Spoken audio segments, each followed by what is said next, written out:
Saya beruntung ketemu dengan murid Mbah Yai As'ad. Beliau ini salah satu pemegang sanad Mbah Yai As'ad. Mbah Yai As'ad ini salah satu wali di tanah Jawa ya. Beliau itu Madura apa Jawa? Madura Jawa. Madura swasta. Ya. Kalau Pak Yai Madura pindah ke Balikpapan. Al-Maduri. Kalau bahasa Arab gimana? Al-Balikbabani.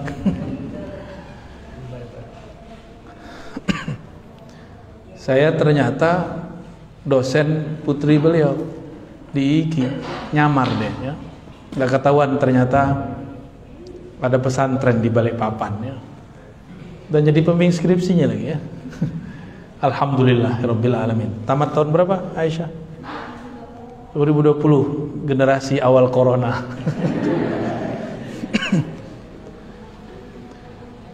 Alhamdulillah kami terhubung juga kepada itu Syekhana Khalil. Masih ada nasab pakai ya? Masih ya? Insyaallah kami pekan depan akan ziarah ke masjid beliau Syekhana Khalil pekan depan ya. Jadi habis dari sini saya ke Jawa Timur, ke Tuban, ke katanya sih Kampung Wali, terus langsung ke Madura insyaallah. Mohon izin dari zuriat beliau nih ya. Baik. Kita terhubung melalui jalur guru kami Syekhana Ali Mustafa Yaqub. Beliau murid dari Mbah Idris Kamali Al-Cirabani, mantu dari Hadratus Syekh Hasyim Asy'ari. Sebagaimana maklum, Hadratus Syekh Hasyim Asy'ari dulu ngaji bersuluk kepada Al-Wali bila syak, bila niza' Syekhana Khalil. Kalimat ini bukan kalimat saya, tapi kalimat dari guru beliau di Mekah, Syekh Muhammad Yasin Al-Fadani. Kata Syekh Muhammad Yasin Al-Fadani, Syekhana Khalil waliullah bila niza'. Waliullah bila niza'. Itu Syekhana Khalil. Berarti Pak Yai keturunan keberapa nih Pak Yai? Ketiga, cicit keempat ya. Alhamdulillah. Ini salah satu kehormatan dari Allah SWT. Syarrafana biliqa'il ulama wa zurriyati ya, wa zurriyati. Juga ada jalur-jalur yang lain alhamdulillah ya. Jalur-jalur yang lain yang terhubung kepada Syekhana Khalil. Ternyata Syekhana Khalil ini berguru kepada Syekh Nawawi Al-Bantani. Jadi bolak-balik aja tuh. Dari apa tebu apa namanya? Tebu hitam apa? Saya diketawain orang kalau baca ireng. Karena orang Sumatera sama kayak orang Balikpapan baca e-nya lucu. Coba orang Balikpapan baca ireng. Tuh kan enggak pas kan? Ya enggak pas, enggak sahih. Enggak pas. Beliau ngambil dari orang Bangkalan, orang Bangkalan ngambil dari orang Banten, udah muter aja. Syekh Nawawi Al-Bantani ngambil juga dari orang Banjar, Syekh Muhammad Arsyad Al-Banjari, udah muter situ. Syekh Muhammad Arsyad muter lagi ngambil dari orang Palembang. Orang Palembang baru ngambil dari ulama Mekah, Madinah, Yaman, Mesir. Syekh Abdul Somad Al-Falembani punya guru pensyarah kitab Ihya Ulumuddin, namanya As-Sayyid Al-Murtada Zabidi. Itu seorang imam al-hafiz, akhiru man luqiba bil hafiz minal Yaman ya, orang terakhir yang disebut hafiz. Setelah Imam Suyuti susah nyari hafiz. Kalau hafiz Al-Quran banyak, tapi hafiz hadis jarang. Itulah Sayyid Al-Murtada atau Murtada Zabidi. Beliau hijrah ke Mesir dan punya murid banyak di Mesir. Di zaman Syekh Yasin pemegang sanad dunia. Di zaman Sayyid Murtada Zabidi, beliaulah pemegang sanad di dunia. Beliau punya murid namanya Syekh Abdul Somad Al-Falembani. Al-Falembani punya murid Syekh Muhammad Arsyad Banjari. terus kepada muridnya Nawawi Bantani, kepada Syekhana Khalil Al-Bangkalani Al-Manduri. Itu saya baca di kitab Al-Manduri, pakai benar, bukan Maduri. Manduri. Al-Manduri itu yang sahih ya. Wah, ini tasihnya udah pas sudah. Ada artinya nggak pakai? Nama aja ya, isim alam ya. Isim alam. Ini konfirmasi ntar salah sebut ane lagi ya. Al-Manduri. Maka kita meriwayatkan hizib-hizib riwayat beliau juga. Maka pada pagi ini saya pun nanti minta ijazah beliau ya, supaya sah jadi murid keturunan Syekhana Khalil. Mohon izin pakai ya. Nanti pakai pulpen khusus pakai itu. Nanti ada kertas. Ini bukunya SD ini ya. Tapi nanti kertasnya di sini pakai insyaallah. Lau samahtum sayyidi. Ya, nanti aja ya.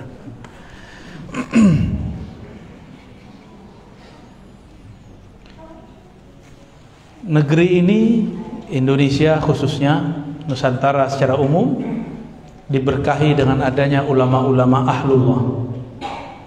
Mereka lah yang disebut paku-paku bumi. Paku itu bahasa Arab, bukan paku yang itu tuh, bukan. Paku itu bahasa lama, artinya kutub. Ilmu ini masuk bahkan sampai ke keraton-keraton di Jogja, di Solo. Maka di Solo rajanya, sultannya disebut Paku Buwana, Paku Buwono. Buwono alam, Paku kutbul alam. Jadi itu pengaruh dari ajaran wali-wali Allah. Maka yang mengislamkan negeri ini dulu itu wali-wali Allah, bertarikat sufi, berakidah Asy'ari, bermazhab Syafi'i. Hari ini muncul kelompok pendatang-pendatang baru, mereka hendak membatalkan ini semua. Dan kita bersyukur pagar-pagar Ahlus Sunnah, benteng-benteng Ahlus Sunnah masih banyak. Inilah pesantren ini bentengnya. Benteng jangan dibayangkan ya besi-besi, tembok-tembok, bukan. Temboknya itu kitab. Yang megang kitab itulah panglima-panglimanya. Mereka lah yang memperjuangkan akidah Ahlus Sunnah. Dan saya kaget ternyata Pak Kiai ketua Rais ya, Haji. Ini keberkahan dari Allah Subhanahu wa taala. Itu keturunannya berat tuh ya. Mikirin, waduh, gelar Pak Kiai besar sekali ya. Gimana cara mikulnya ya. Ini saya baru nyebutkan silsilah ilmu, baru beberapa silsilah ilmu, bahwa ilmunya orang-orang kita dahulu bersambung kepada ulama-ulama di Makkah, di Madinah. Tadi saya sebut siapa? Syekh Abdul Somad Al-Falim Bani. Beliau lama di Madinah, maka nama beliau belakangnya ada Al-Madani, Al-Falim Bani. Beliau juga lama di Mekah, maka disebut Al-Madani Al-Makki Al-Falimbani. Syekhana Khalil juga lama di Mekah, maka beliau sebenarnya berhak dikasih nisbah belakangnya Al-Makki.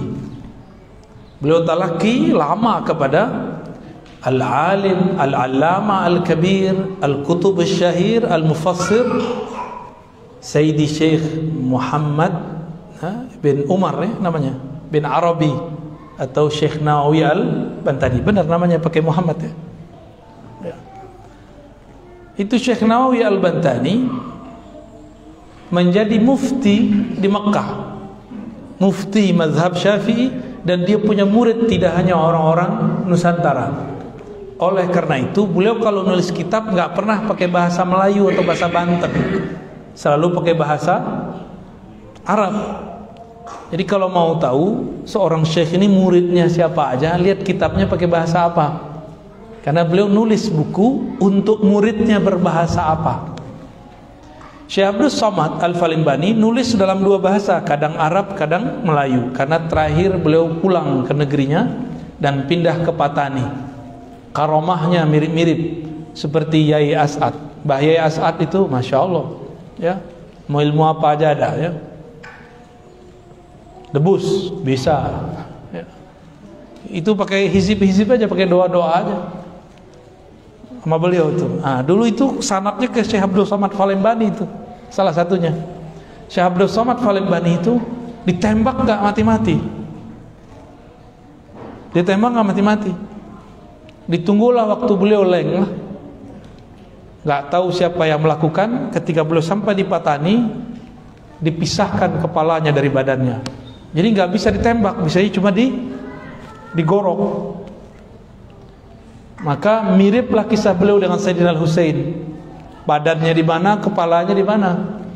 Ya, kita ketemu zuriat beliau di Palembang dan di Jakarta dan juga Malaysia. Mereka mengatakan itu njid kami, kakek kami Syekh Abdul Somad Palembani nggak mempan ditembak oleh Belanda. Ya, nggak mempan, sama Inggris nggak mempan. Akhirnya ketemu juga kelemahan beliau apa? Digorok. Baru beliau kemudian wafat. Jadi ilmu-ilmu ini sebenarnya ada, tapi nanti di akhir zaman akan dikeluarkan lagi. Karena ulama kita tidak menjadikan ilmu tersebut sebagai tujuan, ilmu tersebut cuma penjagaan diri. Nanti di akhir zaman Allah turunkan lagi. Entah ini zamannya, entah tidak, wallahu alam bisawab. Kita siap-siap saja. Hadirin hadirat yang dimuliakan Allah, tadi saya cerita tentang sanad. Ini adalah hal yang krisis sekarang di mana-mana. Sanad silsilah. Hadratus Syekh Hasyim Asy'ari menukil kalam ini di dalam risalahnya. Kalam ini dinukil dari kitab Sahih Muslim. Kenapa? Hadratus Syekh ternyata pemegang sanad Sahih Muslim yang lumayan berkelas di masanya. Jadi saya punya sanad Sahih Muslim, itu jalurnya kepada Hadratus Syekh. Saya dari Kiai Ali Mustafa Yaqub, dari Bayai Idris, dari Hadratus Syekh Hasyim Asy'ari. Ya, atau jalur kedua, Syekhuna Ali Mustafa Yaqub dari Syekh Syamsuri Badawi. Ya, beliau dari Hadratus Syekh Hasyim Asy'ari. Nanti jalurnya nyambung. Karena beliau ini suka khataman, bahkan kalaupun nggak lihat kitabnya, itu bisa baca. Jadi kalau ada orang baca, beliau tahu di mana salahnya. Salah satu riwayat yang dituliskan di Muqaddimah Sahih Muslim, al-isnadu minad-din. Bersanad, bersilsilah, berguru adalah separuh beragama. Maka boleh kita sebut gurumu mempengaruhi cara beragamamu. Kenapa hari ini ada orang ekstrim? Kenapa hari ini anak muda baru belajar agama sudah berani nyalah-nyalahin Pak Kiai yang sudah lama belajar agama? Karena dia dapat guru suka menyalah-nyalahkan. Jadi jangan sembarangan punya guru, betul-betul harus selektif berguru. Maka untuk berguru jangan cuma ikut-ikutan. Untuk berguru perlu istikharah. Jadi bapak ibu ini kalau naruh anak ke pesantren, istikharah dulu biar tambah kuat. Jangan cuma mau nikah doang ya. Kalau nikah cuma teman makan minum tidur. Tapi kalau guru agama teman sampai menyeberangi sirat, sampai apakah masuk surga atau jatuh ke neraka. Berarti lebih penting atau enggak?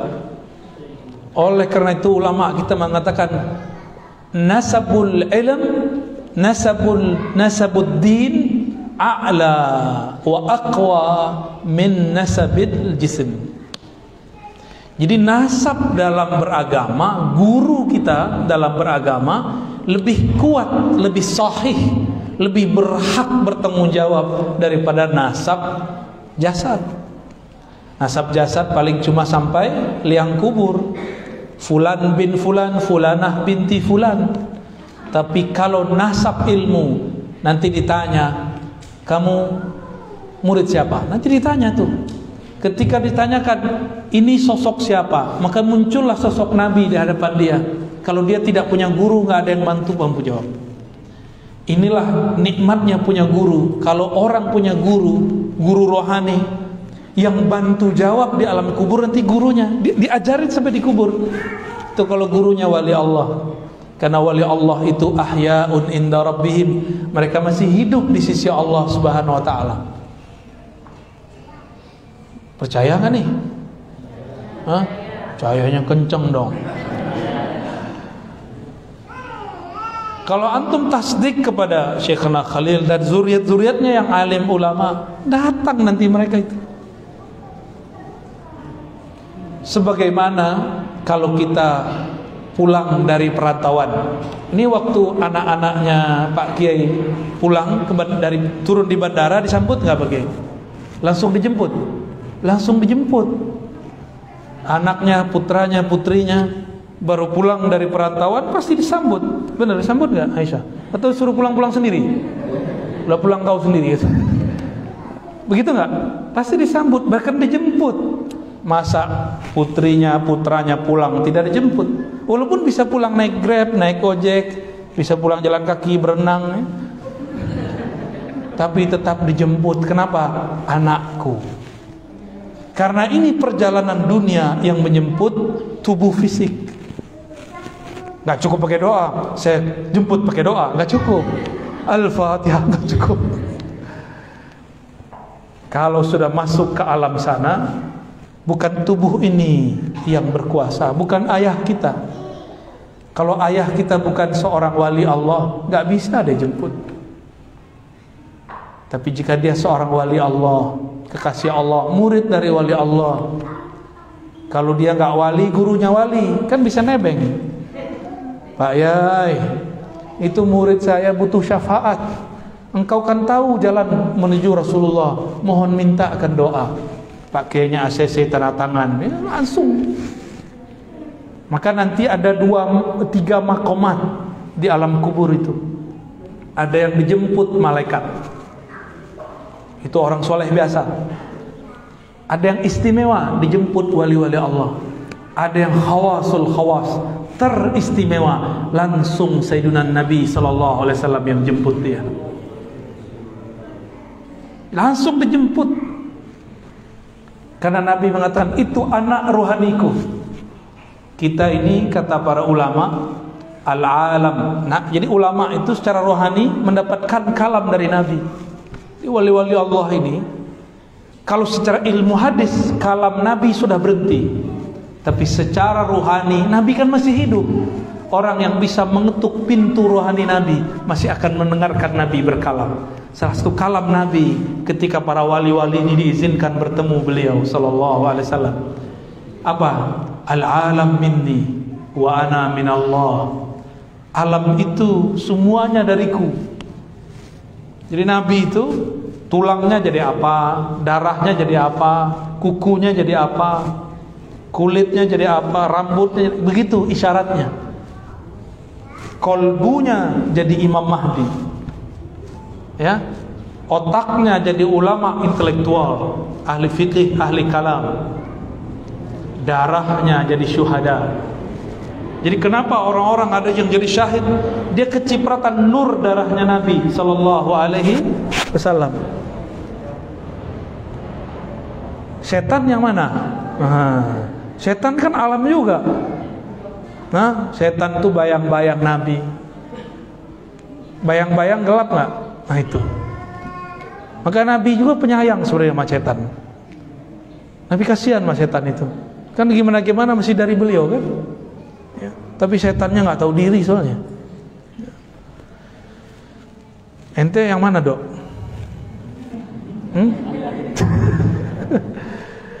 Ada yang dari punggungnya Nabi, ada yang dari tangannya Nabi. Itu sahabat-sahabat Nabi yang 4 tuh dari tangannya Rasulullah itu. Nur tangannya beliau jadi sahabat. Ada yang jadi tangan, ada yang nur kakinya. Maka 4 kan, 2, benar gak? 4 jadinya. Itu rahasia semua. Nabi Muhammad ulul azmi, ada 4 Nabi ulul azmi lain. Itu semua sama. Karena tidak ada lagi Nabi setelah Nabi Muhammad, maka Abu Bakar tidak angkat menjadi Nabi. Umar pun jadi seorang ulama, walaupun kalam yang beliau dapatkan mirip seperti Nabi Musa. Jadi Sayyidina Umar diizinkan Allah berkalam-kalam langsung kepadanya. Disebut dalam hadis Bukhari dan Muslim, muhaddatsun. Nabi mengatakan di antara umat-umat terdahulu ada muhaddats. Salah satunya Nabi Musa. Wa in kana min ummati lakana Umar. Jika ada di antara umatku yang diajak berbicara oleh Allah, itulah Sayyidina Umar. Kayak Sayyidina Umar itu yang berjasa membedakan kita nih sama ibu-ibu pakai hijab ya. Itu jilbab atau hijab itu karena berkah hasil dialog Sayyidina Umar. Apa kata Sayyidina Umar? Ya Sayyidi ya Rasulullah, seandainya para perempuan kita hijabkan gimana? Kita kasih jilbab gimana kira-kira kalau bahasa Indonesianya?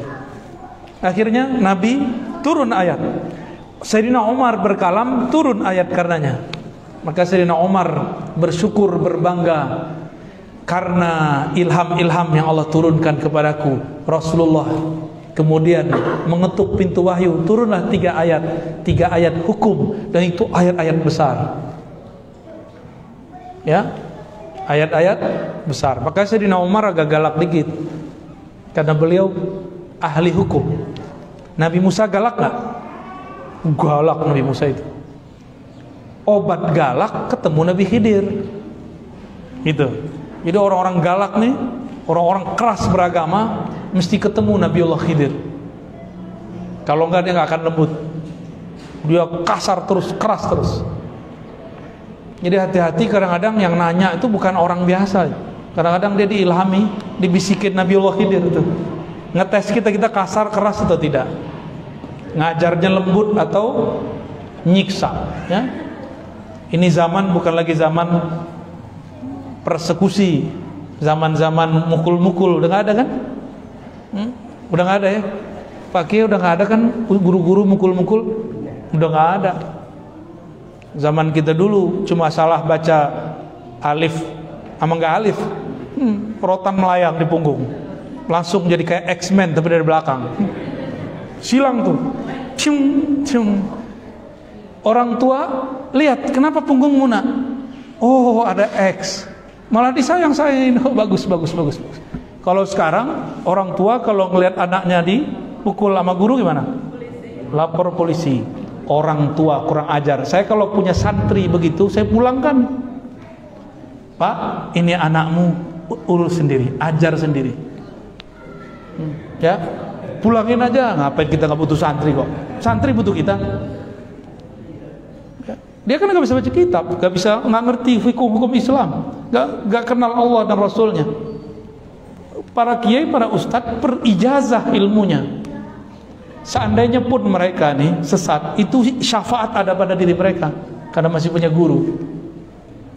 Gurunya nanti yang kemudian doa, ya Allah, ini masih umat Nabimu, dia bersanad, dia pernah berguru kepadaku, diselamatin sama Allah. Enggak di dunia, di barzakh, enggak di barzakh, di padang mahsyar, enggak di padang mahsyar, mizan, enggak juga udah masuk penjara diselamatin, penjara neraka. Mau syafaat yang mana? Dari dunia dulu dong. Jangan minta syafaatnya nanti udah masuk neraka duluan, gosong. Ya. Begitu guru itu tanggung jawab sama murid. Tiba-tiba ada orang tua kurang ajar, kurang adab. Maka saya sarankan nanti ada majelis kajian khusus untuk orang tua. Pengajian khusus untuk orang tua. Harus ada ya. Supaya diajarin nih adab-adab kepada kiai. Adab naruh anak di pesantren. Dulu kita belajar ngaji aja alif bata, ayah saya nganterin. Abuya, ini anak saya, tolong dididik. Betul begitu. Saya diserahkan kepada guru saya, Abuya Dahnar namanya, ahli qiraat di zamannya. Kalau ada salah, tolong dibimbing. Kalau kurang, tolong dilengkapi. Jabat tangan itu. Bahkan di sana itu pakai simbol, pakai beras, pakai kain kafan. Itu simbol tuh, simbol-simbol aja. Bawa beras, bawa pisang, bawa duit dikit, syarat aja. Dikasih. Akhirnya Pak Kiai jawab, saya terima. Kita minta kepada Allah untuk membimbingnya. Begitu dulu. Sekarang gimana? Dianterin pakai apa? Pakai Gojek. Karena sekarang nggak mungkin nyerahin satu-satu, ya pertemuan buat pertemuan. Kalau perlu ada salaman ya. Ini pertemuan wali santri dan guru, kayak lebih mengerti ngajar daripada kita ya. Pak Kiai, seharusnya santri-santri itu diajarin begini. Ya salam. Ente aja buat pesantren sendiri ya.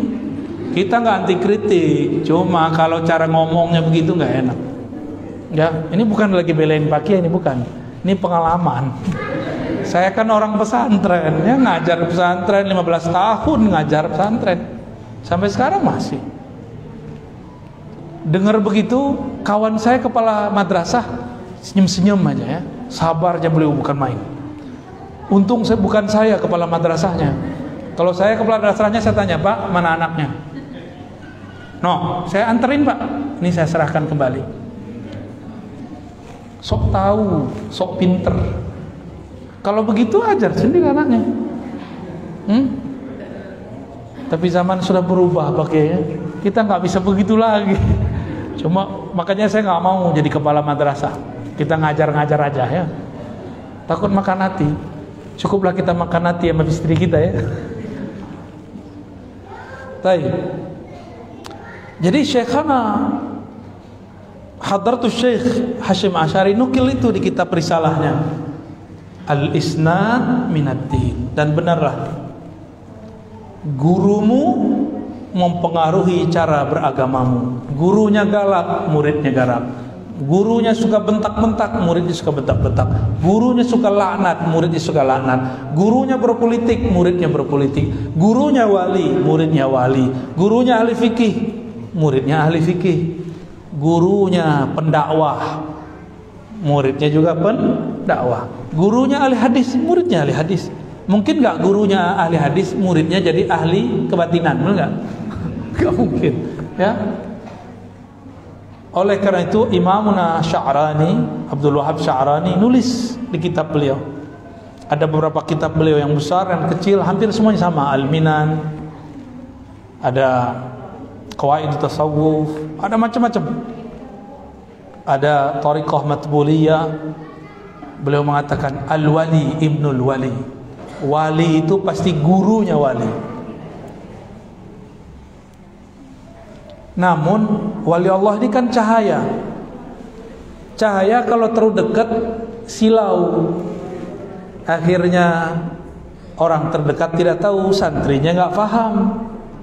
Karena si kiai sifatnya masih seperti manusia, sakit kayak manusia, lapar kayak manusia, marah kayak manusia, tidur kayak manusia, bersyahwat seperti manusia. Kata orang sekitarnya, anak istrinya, santri-santrinya, tetangganya, ini bukan wali. Wali itu di tengah hutan. Emang wali tengah hutan? Itu namanya wali al-hutani. Orang hutan namanya itu. Mukanya berbulu-bulu, bukan berjenggot, ya. Berbulu, namanya orang hutan. Gambaran orang awam, wali itu mesti di tengah hutan. Enggak. Wali itu yang kenal Allah, mau di tengah hutan, mau di tengah kota, di dalam gang, sama. Statusnya sama. Wali-wali Allah. Gimana? Sudah berguru belum? Nggak nyadar selama ini berguru sama beliau ya? Emang begitu. Orang kalau dekat cahaya silau. Nggak tahu dia dekat cahaya.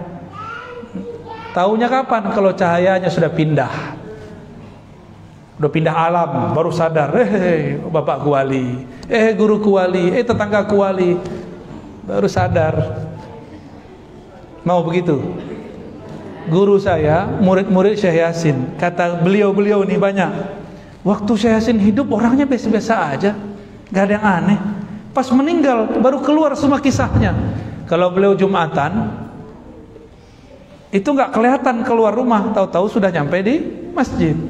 Nggak kelihatan balik, ditungguin di depan rumah, depan belakang. Tahu-tahu sudah di dalam kamar. Tuh, lewat mana tuh? Guru kita, Kiai Ahmad Marwazi berkisah. Kawan saya iseng, orang Syam, orang Suriah. Pengen tahu Syekh Yasin ini Jumatannya kapan sih? Atau jangan-jangan nggak Jumatan lagi, tuh kan curiga sama gurunya. Masa curiga sama wali nggak sholat? Emang ada wali nggak sholat? Nggak ada wali nggak sholat. Sholatnya wali setiap napasnya. Yang rukuk sujud itu simbol aja. Dia sholat setiap nafasnya. Yang kelihatan sama kita sholat itu ruku sujud. Kalau begitu orang munafik sholat juga dong. Enggak, orang munafik walaupun ruku sujud dia nggak sholat. Wali walaupun dia cuma duduk dia sholat. Walaupun dia tidur dia lagi zikrullah. Itu kalau wali Allah. Dicobainlah. Kebetulan apartemennya pintunya satu doang. Ditungguin di depan, nggak keluar-keluar itu Syekh Yasin. Akhirnya udah mau selesai khutbah, seorangnya baru keluar. Pas udah nyampe Masjidil Haram, Syekh Yasin depan dia. Bengong dia, lah, lu kok di depan? Pas sholat, udah rame-rame lagi hilang. Dia cepet pulang, nungguin. Syekh Yasin nggak datang-datang, karena udah nyampe di dalam. Baru sadar setelah beliau wafat. Inna lillahi wa inna ilaihi rajiun. Akhirnya nangis-nangis, ya Allah, guru kita meninggal, saya belum sempat ngaji. Ya salam, ya waktu hidup ditelantarin ya. Maka berguru kepada orang bersanad itu nikmat. Hal yang berat terasa ringan. Guru Muhammad Jailani, ya, Kiai Haji Muhammad Jailani yang pesantren Banjari, itu berkisah kepada kita juga. Kami ngaji kepada gurunya guru beliau juga nih, Syekh Ismail, ya, Ismail Zaid nih. Syekh Ismail nih karomahnya bisa memahamkan baca kitab tanpa perlu menjelaskan. Kiai Muhammad Jailani mengisahkan bahwa ada beberapa murid nggak ngerti baca kitab, terus bawa kitab ke beliau. Apa kata beliau? Syekh Ismail Zaid, dah ikra, baca yang tadi dia berhari-hari nggak paham, baca doang paham depan Syekh Ismail Zaid. Jadi cukup mandang beliau langsung kebuka ilmunya. Itu karomah. Jadi karomah itu nggak mesti jalan di atas air. Karomah yang tertinggi itu orang jahil jadi alim, orang otaknya gelap jadi bercahaya. Itu yang disebut karomah tertinggi. Karena Allah mengatakan yarfa'illahu alladhina amanu minkum walladhina utul ilma darajat. Orang beriman, orang yang diberi ilmu diberikan darajat. Darajat itulah karomah hakiki. Jadi karomah hakiki bukanlah bisa kebal, itu biasa. Guru beliau Mbah Yai As'ad Situbondo, kalau kebal apa segala macam itu cuma mainan. Ilmu beliau aslinya bukan itu. Aslinya beliau ilmu ma'rifatullah. Karena kenal kepada yang maha sakti, maka wirid apa aja jadi sakti. Tapi kalau belum kenal sama yang maha sakti, puasa 3 tahun juga nggak sakti-sakti. Pilih mana? Hah? Kenal yang maha sakti atau jadi orang sakti? Kenal aja ya. Nah itulah beliau Maulana Syekh As'ad. Nama lengkap beliau As'ad apa pakai? As'ad Syamsul Arifin. Udah sesuai namanya, Syamsul Arifin, pelita ahli ma'rifat. Orang taunya kan beliau pelita orang-orang sakti. Itu hijab namanya. Jadi wali itu nutupin kewaliannya dengan macam-macam. Ada yang nutupinnya dengan kesaktian, ada yang nutupinnya dengan kelemahan. Sehingga orang mengira, masa saya wali? Orang aja sakit-sakitan. Guru saya Abu Ya Hasan Basri, setiap kami datang sakit. Setiap kami datang sakit. Sampai orang menyatakan, kita ini belajar debus sakti semua. Ini guru kita ini batuk aja nggak bisa ngobatin gitu. Itu banyak yang belot. Itu yang belot-belot dulu, sekarang nggak beres zikirnya. Serius wallahi. Yang dulu mengatakan, Buya Hasan Basri terhijab.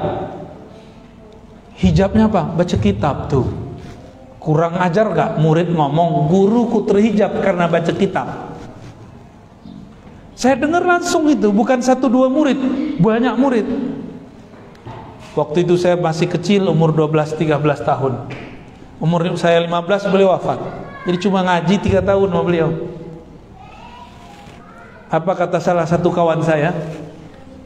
Abuya Hasan Basri, guru kita tuh, dia ngomong guru kita nggak lebih sakti daripada guru yang ini.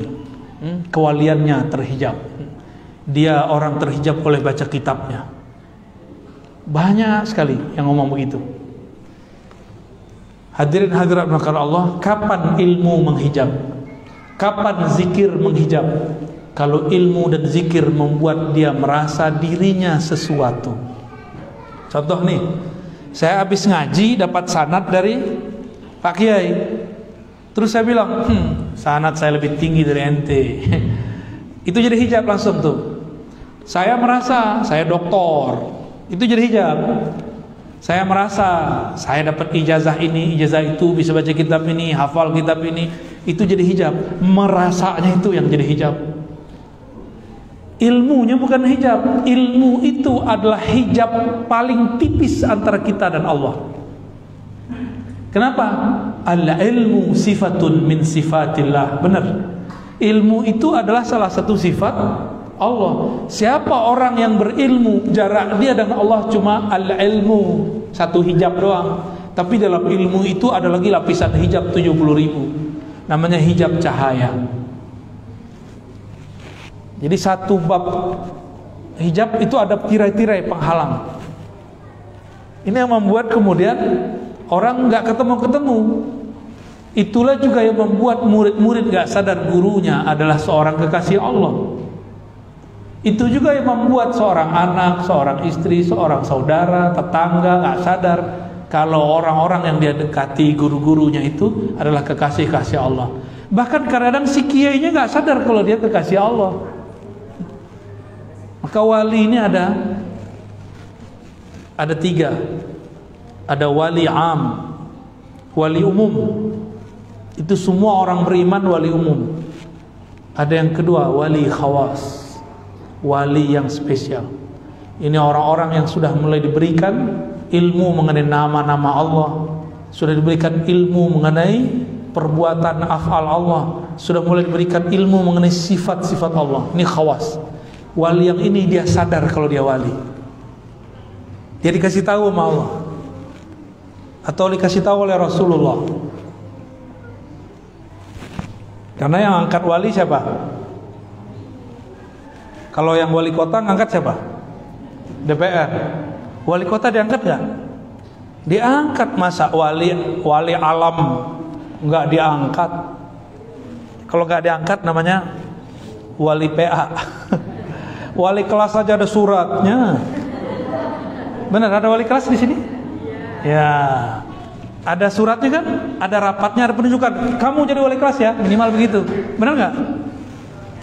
Apalagi jadi wali Allah, pasti diangkat. Cuma ada yang nggak sadar kalau dia diangkat, berarti dia wali biasa. Berdebatlah 2 imam. Satu Ibnu Furak. Ibnu Furak ini murid dari Al-Bahili. Bahili berguru kepada Imam Abul Hasan Al-Ash'ari. Berarti cucu murid.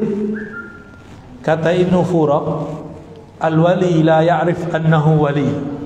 Wali itu gak sadar kalau dia seorang wali.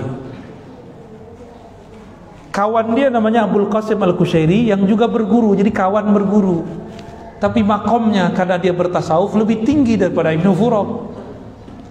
Abul Qasim Al-Kushairi, pengarang Ar-Risalah Kushairiyah, mengatakan, la ya sayyidi, al-wali ya'rif bi annahu al-wali. Kekasih Allah, wali Allah sadar kalau dia seorang wali. Dia dikasih tahu oleh Sang Maha Wali, Allah Subhanahu wa ta'ala. Dua orang ini dua-duanya benar. Ibnu Furak lagi ngomong wali am, Imam Kushairi lagi ngomong wali khas. Ada wali khawasul khawas. Ilmunya sudah sampai kepada ujung sifat Allah yang tak terbatas itu dan masuk kepada babnya, bab tentang ma'rifatu zatillah. Ya. Nah, itu di akhir zaman banyak tuh nanti. Kalau dulu-dulu yang terkenal kan Syekh Abdul Qadir Jilani, Imam Sayyid Ahmad Ar-Rifai, Muhammad bin Abdul Karim Sammani. Ya, itu yang dulu-dulu. Abu Yazid Al-Bustami, Junaid al-Baghdadi, Al-Hallaj Ash-Shibli, qaddasallahu asrarahum. Itu wali-wali Allah zaman dulu ya. Pertanyaannya, bagaimana caranya jadi wali? Mau nggak jadi wali? Ya, ini hasil diskusi dengan wali-wali ya.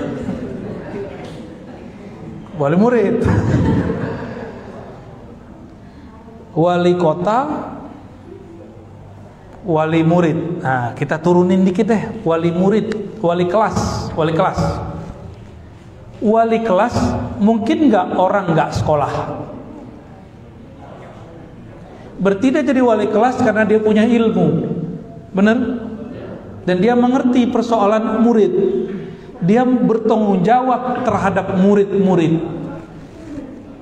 Dia mengenal persoalan yang ada di situ. Maka seorang wali Allah itu ada wali yang memegang asma, nama. Ada wali yang memegang af'al, perbuatan Allah. Ada wali yang memegang sifatullah. Nanti di akhir zaman, mungkin zaman ini sudah, wali yang menguasai ilmu ma'rifatu zatillah. Ma'rifat zat bukan memikirkan zat, ma'rifat itu beda. Orang kenal nggak perlu mikir. Coba kalau saya kenal beliau kan saya nggak perlu pikir-pikirkan beliau ini siapa kan. Cukup kita pandang, kita dengarkan, terus kan selesai. Jadi antum kalau ngelihat saya kan nggak perlu mikir-pikirin. Oh Rozi itu kan nggak perlu kan? Ini nggak sama. Orang kalau udah kenal nggak perlu mikir. Tapi kalau belum kenal, kamu kenal nggak si Anu? Siapa? Oh dia mirip si Anu. Oh kita bayang-bayang wajahnya. Dia dulu ngaji di sini. Mikir kita. Tapi kalau sudah kenal perlu nggak? Orang kenal kepada Allah, kenal dulu baru mikir. Kalau belum kenal Allah, mikir dulu baru kenal. Itu beda tuh. Ya.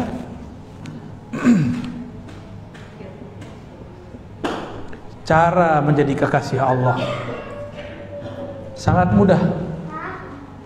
Fa'lam annahu la ilaha illallah wastaghfir li dhanbik sampai akhir hadis. Sampai akhir ayat surat Muhammad ayat 19. Maka fa'lam, al-ilmu dalam bahasa Arab itu al-idrak at-tam, la yadkhuluhu syak wala raib. Maka berilmulah engkau, ilmuilah mengenai la ilaha illallah. Apa itu ilmu dalam bahasa Arab? Al-ilmu itu idrak at-tam, pengetahuan yang cukup mengenai apa? Mengenai la ilaha illallah tanpa ada syak. Jadi pintu jadi wali Allah masuknya lewat la ilaha. Maka semua zikir-zikir wali pasti dimulai dengan syahadat. Asyhadu an la ilaha illallah wa asyhadu anna Muhammadar Rasulullah. Itu babul walayah. Pintu kewalian itu dimulai dari syahadat. Benerin dulu syahadatnya. Mengerti ilmu tentang rahasia syahadat. Ya. Ini banyak tanya ke Pak Kiai kita, ini syahadat itu apa sebenarnya? Nanti dijelasin beliau, keluar ilmu ya Mbak Yai As'ad nanti itu insya Allah. Ada beberapa ulama itu kalau nggak ditanya nggak jawab, diem aja ya. Banyak. Ada ulama yang dia maksa muridnya sini kamu. Enak tuh jadi murid begitu dipaksa jadi wali ya. Tapi kalau yang diam berarti ada mutiara yang sedang dia sembunyikan. Yang mutiara itu nggak mungkin dia obral. Ini yang dia rahasian terus nih. Bapak Ibu, sahabat-sahabat, ya, Ustadz, asatizah. Jadi kunci jadi wali yang pertama fa'lam, ilmuilah hakikat la ilaha illallah. Bukan hanya teori kalam, tapi juga zauqi, secara zauq qalbu dan rohani. Maka kalau beruntung cari guru mursyid, ambil talqin kepada beliau ya. Jangan minta ke saya mulu ya. Tarekat saya bukan tarekat talqin. Talqin itu nomor sekian. Ngaji dulu, fa'lam dulu, ketahui dulu ilmunya baru talqin. Fa'lam dulu baru talqin. Jangan talqin dulu baru fa'lam. Jangan kebalik-balik. Kenapa banyak murid sudah bertarekat masih kacau? Karena dia talqin dengan nafsu, ilmunya tidak diambil. Jadi saran saya, jangan buru-buru minta talqin, minta baiat. Ilmui dulu yang mau dibaiatkan, ilmui dulu apa yang mau dibaca. Yang dibaca la ilaha illallah, maka kenal dulu siapa yang disebut Allah. Nanti kalau sudah talqin, baru disebut namanya, sudah bergetar jantung dan batinnya. Tapi kalau talqin dulu baru berilmu, gurunya nggak kuat kolbunya, nggak ada getaran di kolbu. Kalau gurunya kuat bisa bikin getaran, karena berkah getaran beliau yang melimpah. Dan yang kedua, wastaghfir lidzambika, mohon ampunlah engkau. Ini Allah ngomong ke Nabi Muhammad. Allah berbicara ke Nabi Muhammad gak punya dosa, tapi Allah tetap katakan engkau mohon ampunlah terhadap dosamu. Apa itu dosa para nabi, para rasul? Nabi itu berdosa gak? Akidah Ahlussunnah sepakat mengatakan Nabi tidak berdosa, besar ataupun kecil. Lupa ya, keliru boleh, tapi dosa tidak ada. Nabi pernah lupa sholat zuhur jadi 3 rakaat. Supaya lupanya menjadi satu bab dalam ilmu, babun nisyan, babul khata. Maka muncullah satu ilmu. Jadi lupanya Nabi jadi ilmu, namanya sujud sahwi. Kalau kita lupa jadi apa? Nggak jadi ilmu ya? Enggak. Kalau kita lupa, kalau guru lupa jadi berkah bagi murid. Alhamdulillah nama saya nggak dipanggil. Guru aja lupa, itu berkah bagi murid. Apalagi kalau Nabi yang lupa. Maka nisyanun Nabi kamalun li ummati wa rahmatun lahum. Kalau Nabi itu lupa, lupanya rahmat, lupanya kesempurnaan bagi umatnya. Nisyanul alim, lupanya orang alim, rukhsatun lil muridin. Rukhsah bagi murid-murid. Tapi jangan doain gurunya lupa terus, ntar nggak bisa ngajar.